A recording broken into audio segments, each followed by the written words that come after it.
13 मैल ते माळकवठा रोडवरून जाणाऱ्या MH06 BE 0091 या कारमधून 1,52,000 रुपयांची अवैधरित्या दारू मंद्रुप पोलिसांनी पकडली आहे। पोलिसांनी वाहन चालक महबूब अल्लाउद्दीन नदाफ वय 35 राहणार माळकवठा तालुका दक्षिण सोलापूर याला नोटीस देऊन सोडले आहे।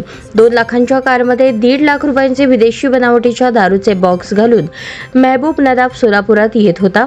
खबऱ्याकडून पोलिसांना त्याची माहिती मिळाली। त्यानुसार पोलिसांनी मंद्रुप शहरातील कत्री चौकात सापळा लावला। काही वेळाने ती कार त्या ठिकाणी आली। पोलिसांनी कार अडवली, गाडीची झडती घेतली। त्यावेळी कारमध्ये दारूचे बॉक्स आढळून आले। कार व दारूचा मुद्देमाल पोलिसांनी जप्त केला आहे। ही कारवाई पोलीस उपअधीक्षक विलास यामावर, सहाय्यक पोलीस निरीक्षक मनोज पवार यांच्या मार्गदर्शनाखाली, पोलीस उपनिरीक्षक डांगे यांच्या नेतृत्वाखाली पोलीस नाईक मसलखांब भोसले, सुतार काळे शेख यांच्या पथकाने पार पाडली।